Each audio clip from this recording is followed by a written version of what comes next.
Todo listo para comenzar el grito de la Llorona. Y es que todos pudiéramos pensar que detrás de la Navidad todo es bueno, pero hay historias interesantes y que logran aterrar. Te invito a que esta noche no te muevas en este especial navideño. Pero antes la pregunta, ¿estás seguro que estás solo? ¿Estás seguro que no hay nadie debajo de tu cama? Que comience el juego. El grito de la Llorona a través de la mejor. En el año 340 después de Cristo, el Papa Julio I fijó ese día como la fecha de cumpleaños de Jesús. Antes de hacer oficial el 25 de diciembre, se marcaron al menos otras 3 diferentes: el 29 de marzo, el 6 de enero y algún día de junio. Esta última opción es la que los historiadores consideran como la más probable. Según la leyenda, San Nicolás se enteró de que 3 hermanas estaban siendo forzadas a ejercer la prostitución, con el objetivo de que ganasen suficiente dinero para pagar comidas. Él se enteró y para ayudarlas, tiró 3 monedas por una chimenea. El dinero casualmente fue a parar al interior de las medias que las chicas tenían colgadas en la misma, que estaban ahí para que se secaran. Así naciera la tradición de colocar estas medias o calcetines debajo de la chimenea, esperando la ayuda económica de San Nicolás. Como el nacimiento de Cristo había sido fijado ya el 25 de diciembre, a San Agustín, una vez hubo convertido aquellos territorios, le resultó fácil que sus pobladores aceptaran esa fecha, porque coincidía con las fiestas de este mes. La gente de los municipios estaba preocupada por la fecha elegida, ya que llevaban varios años celebrando festivales de invierno, y no querían que una nueva tradición religiosa les fastidiara las jornadas, ya que habían 2 festivales precristianos que coincidieron más o menos con la Navidad: la Bacanal romana o Saturnales y la fiesta de Yule de los países nórdicos. Detrás de un traje rojo y una figura tierna hay una historia que muy poca gente conoce. Exactamente, estoy hablando de Santa Claus. ¿Quieres conocer la realidad? Vamos con esta información. Nicolás de Bari nació en el siglo IV en Patara, una ciudad del distrito de Licia, en lo que actualmente es Turquía. Dentro de una familia rica y acomodada, desde su niñez, Nicolás destacó por su bondad y generosidad con los más pobres. Siendo todavía muy joven, perdió a sus padres, presas de una epidemia de peste, y se convirtió en el heredero de una gran fortuna. A sus 19 años, Nicolás decidió dar su riqueza a los más necesitados y marcharse a la ciudad de Mira con su tío para dedicarse al sacerdocio. Allí fue nombrado obispo y se convirtió en santo patrón de Turquía, Grecia y Rusia. Además fue nombrado patrono de los marineros porque cuenta otra leyenda que, estando alguno de ellos en medio de una terrible tempestad en alta mar y viéndose perdidos, comenzaron a rezar y a pedir a Dios la ayuda del santo, y las aguas en ese momento se calmaron. San Nicolás falleció el 6 de diciembre del año 345, puesto que esa fecha está muy próxima a la Navidad. Se decidió que era la figura perfecta para repartir regalos y golosinas a los niños el día de Navidad. Desde el siglo VI se empezaron a construir templos en su honor, y en 1087 sus restos fueron llevados a Bari, en Italia. Posteriormente, en el siglo XII, la tradición católica de San Nicolás creció por Europa, y hacia el siglo XVII, emigrantes holandeses llevaron la costumbre a Estados Unidos, donde se suelen dejar galletas o pasteles caseros y un vaso de leche a Santa Claus, o mejor conocido por su nombre en alemán, San Nicolaus.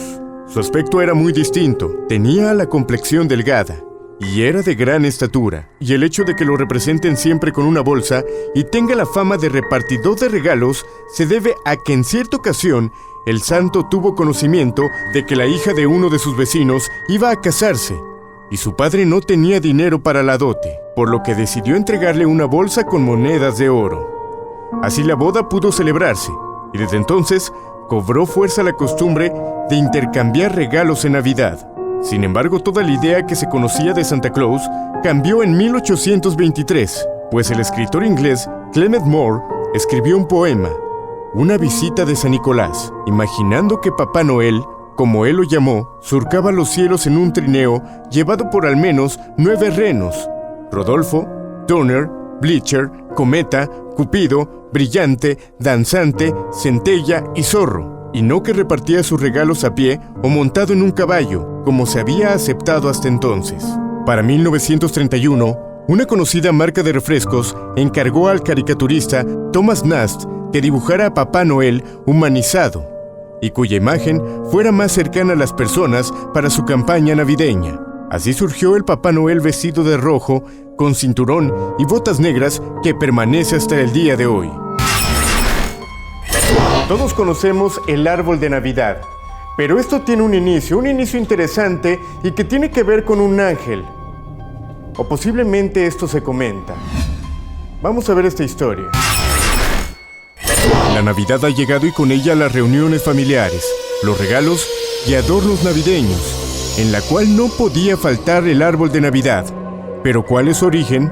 Tendremos que remontarnos a la antigüedad, cuando los germanos estaban convencidos de que tanto la tierra como los astros pendían de un árbol gigantesco, el divino Yggdrasil, o árbol del universo, cuyas raíces estaban en el infierno y su copa en el cielo, por lo cual durante el invierno se decoraba un roble con frutas, trozos de vidrio y antorchas, que representaban a las estrellas, la luna y al sol, ya que pensaban que cuando las hojas se caían era porque los espíritus los habían abandonado. Pero con los adornos era para que retornaran los espíritus cuando llegara la primavera. Y cuentan los historiadores que alrededor del año 740, San Bonifacio, un evangelizador de Alemania e Inglaterra, derribó ese roble y lo reemplazó por un pino.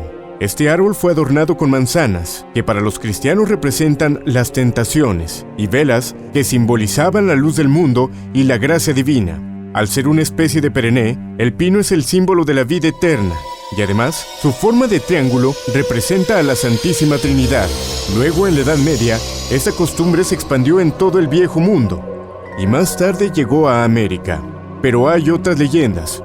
Una dice que el árbol de Navidad se origina en Europa, donde en una noche de frío invierno, un niño buscaba refugio. Esa misma noche, un leñador y su esposa lo recibieron en una casa y le dieron de comer. Al pasar la noche, el niño se convirtió en un ángel vestido de oro. Era el niño Dios, y para recompensar la bondad de la pareja, tomó una rama de pino y les dijo que la siembren prometiéndoles que cada año les daría frutos. Así cuando el arbolito creció, dio a la pareja unas hermosas manzanas de oro y nueces de plata. Por otro lado, ellos vestían sus árboles en invierno, que era la fecha cuando los árboles perdían sus hojas, para que los espíritus buenos que en ellos habitan regresen pronto. Otra leyenda dice que en el siglo VIII, el monje inglés Winfrid taló en Nochebuena un roble que era utilizado en las festividades paganas para ofrecer vidas en sacrificio. En ese mismo lugar, brotó milagrosamente un abeto, por lo que se decidió tomar ese árbol como emblema del cristianismo. Y otra muy parecida nos explica que un día cayó un roble encima de un abeto, y los cristianos, al ver que el árbol no había sufrido ningún golpe ni rasguño, lo bautizaron como el árbol sagrado y lo empezaron a adorar. También le dieron el simbolismo de la Santísima Trinidad, ya que era una figura triangular, con la cual los paganos podrían entender a la perfección el simbolismo de 3 personas en una, al igual que en Irlanda, con el trébol de 3 hojas. De hecho, el número de 3 es el número mágico, casi en todas las culturas. En otras se dice que un día San Bonifacio derribó un roble para demostrar que no era un árbol sagrado ni inviolable, y que al caer destrozó varios árboles, con excepción de un pequeño abeto. El santo se conmovió por lo que ocurrió y pidió llamar a esa especie el árbol de Niño Dios.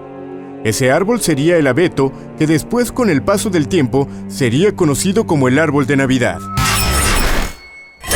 Después del nacimiento de Jesús hay un evento que marcará la historia. Eventos que muchos mencionan, simplemente se trata de una leyenda. Y es que habla acerca de una matanza a niños menores de 1 año y medio por parte del rey Herodes. ¿Quieres conocerla? Vamos a ver lo siguiente.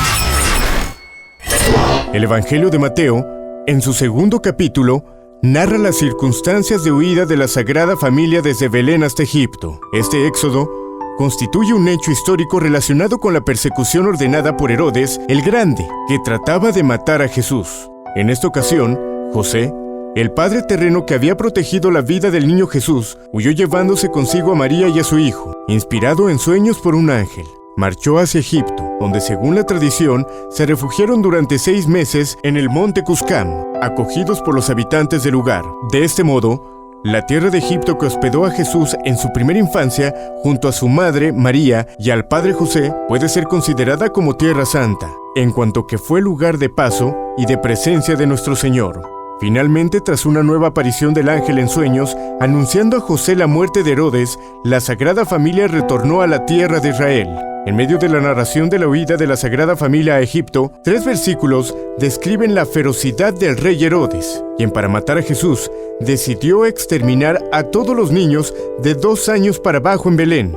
Este acontecimiento pudo ser leído como preludio de las grandes persecuciones de los mártires de los primeros siglos. Con esta matanza, Herodes trató de sofocar toda posibilidad de peligro para su dominio absoluto, y el Mesías representaba una gran amenaza. Mateo relee la historia de la matanza de los inocentes desde la óptica del plan sálvico de Dios y lo interpreta en sentido profético como cumplimiento de la Escritura. Por eso el evangelista hace referencia al profeta Jeremías, que se refería al lamento de la matriarca Raquel por el pueblo de Israel, llevado al exilio en Babilonia. Es por ello que en España e Hispanoamérica es costumbre realizar en esta fecha bromas de toda índole. Los medios de comunicación hacen bromas o tergiversan su contenido de tal modo que al informar parezca real. Se trata de una libertad que se dan los agentes mediáticos para dar rienda suelta a su sentido del humor, oportunidad que solamente tienen una vez al año. Es tradición que los periódicos publiquen páginas enteras de noticias cómicas,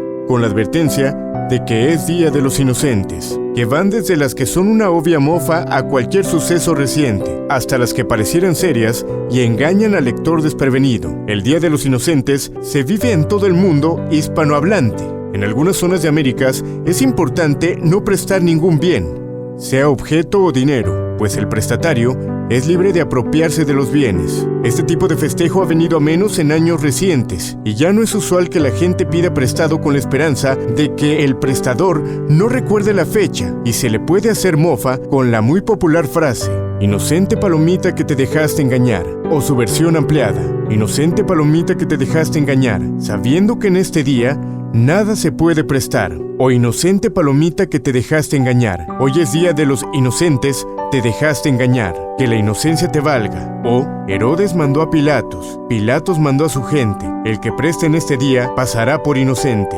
Inocente palomita que te dejaste engañar, hoy por ser día 28, en nadie debes confiar.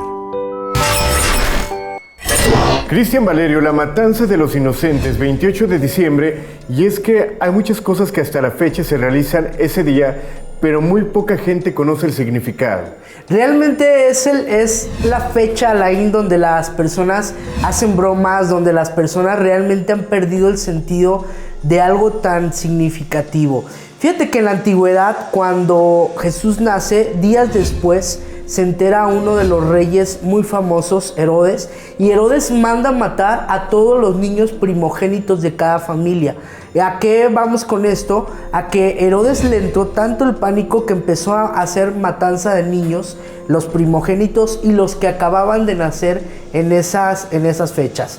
Entonces, imagínate, Alain, cómo las personas han ido transformando lo que en aquella ocasión costó mucho dolor a estas familias, ahora en una burla, ahora en hacer prácticamente pues bromas alrededor del mundo, que realmente no es una forma de celebrar algo, porque no estaríamos celebrando algo, Alain, estábamos prácticamente viendo la matanza de niños inocentes, que es a lo que se debe de hacer. Prácticamente en cuestiones energéticas, lo que tendríamos que hacer es llevar ese duelo, llevar esa energía, encomendarnos a estos niños que realmente son niños inocentes, ponerles un altar, así como lo hacemos el 2 de noviembre, Alain, ponerles un altar específico a estos niños no nacidos, estos niños inocentes, y cargarnos de esa energía para que estos angelitos nos ayuden realmente. No lo que prácticamente alrededor del mundo hacen, que es hacer esta clase de bromas en esta fecha tan específica, que no tiene absolutamente nada que ver y que se hizo algo pagano a lo que realmente la fecha es lo que nos marca. Ahora, realmente pudiera ser que muy poca gente conoce la fecha y el significado. Realmente lo conocemos como el Día de los Inocentes, y solamente se hacen bromas, pero no conocemos más allá cómo es la historia que acabamos de ver. Fíjate, Alain, la misma palabra que te lo está diciendo, ¿no? Santos inocentes. Esos santos inocentes, estamos hablando de la pérdida de vidas de muchísimos niños que realmente no tenían ni la noción, Alain, porque estamos hablando de niños acabados de nacer, de niños que realmente tenían una inocencia, que no tenían una malicia realmente porque estaban quitándole la vida, pero también le estaban quitando la vida a los primogénitos de cada familia. Entonces, Alain, realmente las cosas que celebramos hoy en día muchas veces no tienen nada que ver con lo que realmente la historia nos marcó, como lo es en esta fecha en específico. Muy bien, Cristian. Vamos a continuar con más y estamos de regreso en El Grito de la Llorona. La palabra Krampus proviene del antiguo alemán Krampen, que significa garra. En el continente europeo es conocido con muchos nombres, como Knecht, Ruprecht, Klubaf, Pelzebock, Smutzli y el común, Krampus. El Krampus es un demonio conocido en determinados países alpinos por acompañar a San Nicolás en la víspera de Navidad, con el propósito de llevarse a los niños que se han portado mal durante el presente año. Su apariencia es representada por una criatura de apariencia demoníaca. Su rostro diabólico está acompañado de una larga lengua roja, con cuernos en la frente y mirada enfermiza. Tiene el cuerpo cubierto por un oscuro y tupido pelaje, y sus patas son similares a las de un fauno. En muchas imágenes es ilustrado con una canasta en su espalda, en donde coloca a los niños.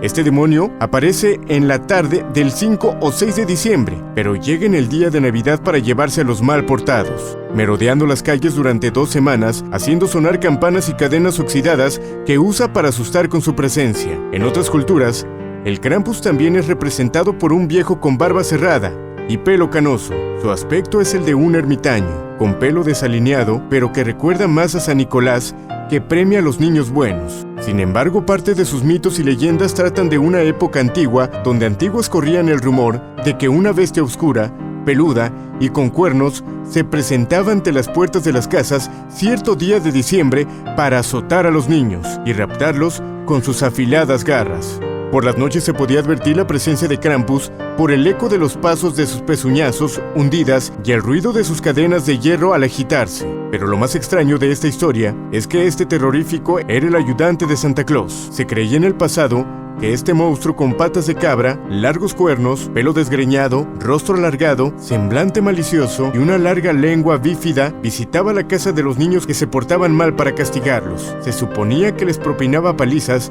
e incluso los raptaba, llevándolos con él a su cubil del infierno durante todo el año. Según estas leyendas, desde hace siglos, si un niño se portaba mal, en su omnisciencia lo sabría y enviaría en consecuencia a su asociado Krampus. Se contaba de este oscuro colaborador de cola serpentina que aparecía en los hogares en Navidad para castigar a los niños malos. De este modo, les apalearía con un manojo de varas de abedul, les azotaría con crines de caballo y les metería en un saco y cesto de mimbre para llevárselos al infierno por un año entero. Por si ser bueno para Santa Claus no era suficiente para los niños traviesos, la mala fama y el terrorífico aspecto de Krampus eran capaces de convencerles de que deberían portarse bien. De este modo, Krampus era una leyenda muy útil para atemorizar a los niños más revoltosos. Existe una interesante historia, una interesante leyenda acerca de diferentes demonios que aterran la noche de Nochebuena. Y es que se habla de 5 demonios que supuestamente eran duendes de Santa Claus. ¿Quieres conocer la historia? Vamos con ella. Puede parecer raro, pero en algunos lugares del mundo la Navidad también es época de monstruos y demonios casi más propios de Halloween que de las fiestas que celebran el nacimiento del niño Jesús. Muchos son una especie de compañeros malos de Papá Noel, encargados de castigar a aquellos niños que no se han portado bien. El primero de ellos es el Père Fouettard, o Pedrito el Negro, el cual se identifica por el hecho de que él es la piel negro, que está vestida con ropa de colores. Es un personaje que acompaña a San Nicolás en sus rondas y dispersar trozos de carbón, así como la flagelación a los niños traviesos, mientras que San Nicolás da regalos a los bien educados. Se le conoce principalmente en las regiones del extremo norte y el este de Francia, y en el sur de Bélgica. La historia más popular sobre el origen de Pedrito el Negro se le dijo por primera vez en el año 1150. Un carnicero captura a 3 niños que parecen ser ricos, y en su camino a inscribirse en un internado religioso, junto a su esposa, mata a los niños con el fin de robarles. Una versión espantosa dice que los degolló, cortó en trozos e hizo estofado en un barril. San Nicolás descubre el crimen y resucita a los niños. Después de esto, Le Pierre Fouettard se arrepiente y se convierte en el compañero de San Nicolás. Una versión ligeramente modificada de esta historia afirma que San Nicolás obligó a Le Pierre Fouettard para convertirse en su ayudante como castigo por sus crímenes. El segundo es el ciervo Rupuerto, o Knecht Ruprecht, el cual aparece por primera vez en fuentes escritas en el siglo XVII, como una figura en una Nuremberg procesión de Navidad de Alemania. Es muy parecido al padre Latigio, pero menos bruto. Es un criado de San Nicolás que pregunta a los niños si han sido buenos. Si a alguno de ellos se le ocurre responder que no, Ruperto le azota con un saco lleno de cenizas. Da regalo de los niños traviesos, tales como trozos de carbón, palos y piedras. Mientras que los niños se comporten bien, reciben dulces de San Nicolás. También puede ser conocido a dar a los niños traviesos un interruptor, esto en sus zapatos, para que sus padres los golpeen con él, en lugar de dulces, frutas y nueces en la tradición alemana. El tercero es el tomte escandinavo, quien es un duende muy pequeño y anciano, que tiene una larga barba blanca, va vestido de granjero y tiene un solo ojo. Fue un ser maligno que le gustaba hacer bromas pesadas, molestaba al ganado y martirizaba a las familias que no le regalaban cosas. Si un ser humano observaba la danza de los duendes, creería que pasaron unas pocas horas, cuando en realidad habrían sido muchos años. Este fenómeno fue desarrollado también en El Señor de los Anillos, cuando la comunidad del anillo descubre que el tiempo parece haber transcurrido más lentamente en la ciudad de los duendes, Lothlórien. Por último tenemos al gato Yule, quien es un monstruo de folclore islandés. Es un gigantesco y monstruoso menino de ojos de fuego que dicen que acecha sobre el campo cubierto de nieve durante la temporada navideña y se alimenta de gente que no ha recibido ninguna ropa nueva para vestir antes de víspera de Navidad. Como todos los gatos, es muy friolero, así que se pasea las noches de Navidad buscando casas calientes, donde de paso caza a sus presas, los niños que no hacen sus deberes. Lo curioso es que para ahuyentarle hay que vestir ropa nueva porque el gato Yule cree que un jersey, unos pantalones o unos zapatos nuevos son regalos por haber sacado buenas notas. Así que el niño o niña que lo viste ya no puede ser considerada como una posible cena. El gato Yule se ha asociado con otras figuras de folclore islandés, como la casa del troll Grilla y sus hijos, que fue una mascota de una familia de trolls. Ya estamos de regreso en El Grito de la Llorona y le agradecemos a la gente que nos envía sus preguntas a través de Facebook El Grito de la Llorona. Cristian Valerio, ¿qué tan cierto es que los demonios no pueden salir el 24 y 25 de diciembre? Mi abuelito nos cuenta que en esos días el infierno se cierra con ángeles por el nacimiento de Jesús. Al contrario, Alain, es cuando los demonios están más enojados, cuando los demonios están tentando más a las personas. Y si te fijas alrededor del mundo, no lo digo yo, lo dicen las cifras, es cuando más personas se quitan la vida. ¿A qué vamos con esto? Que cuando las personas están tocadas por el demonio, hacen esta clase de cosas. Ahora, pero esto también pudiera tener una razón psicológica, porque una temporada donde es muy emocional, de repente emotiva para las personas que posiblemente no tengan a un ser querido cerca, esto los puede llevar a cometer este tipo de actos, no necesariamente algún demonio o atribuirlo a algo paranormal. No, Alain, es que ahí es donde no vamos a coincidir nunca tú y yo en todas las temporadas. ¿Por qué? Porque el demonio, al igual que Dios, son sentimientos. Los sentimientos del demonio es odio, tristeza, angustia. Esos son los verdaderos sentimientos del demonio. Lo contrario, Dios nos va a dar alegría, nos va a dar felicidad, nos va a dar amor, que es a lo que nos invita. Entonces, cuando tú estás teniendo un sentimiento que no es de Dios, automáticamente hay un demonio que está cerca de ti, que te está orillando prácticamente a que hagas cosas negativas. Ya lo hemos visto durante muchas veces en el caso Mijangos, un caso donde empezó la persona a tener esta madre esos desprendimientos de personalidad, pero también a tener una bipolaridad acompañado de mucha tristeza, después de mucho rencor. Entonces, ¿a qué vamos con esto? Que un demonio se les pega en específico a Alain y los orilla a hacer esta clase de cosas. ¿A qué vamos con esto, Alain, también? Que el demonio tienta a las personas que más luz tienen y el demonio tienta cuando más luz hay. Es todo lo contrario, al contrario, cuando las gentes están haciendo más oración, es cuando el demonio va a tentar más. Ok, Cristiana, dice la siguiente pregunta. ¿Se puede contactar espíritus en estas fechas? Pues no hay una tabla, yo hasta ahorita que sepa, yo como medio no hay una tabla ni un horario para decir cuándo sí, cuándo no. Ahora, pero por ejemplo, hemos platicado en Semana Santa, más gente intenta hacer este tipo de trabajos y este pudiera ser el mismo caso. Ojo, una cosa son los trabajos de brujería y otra cosa la mediunidad.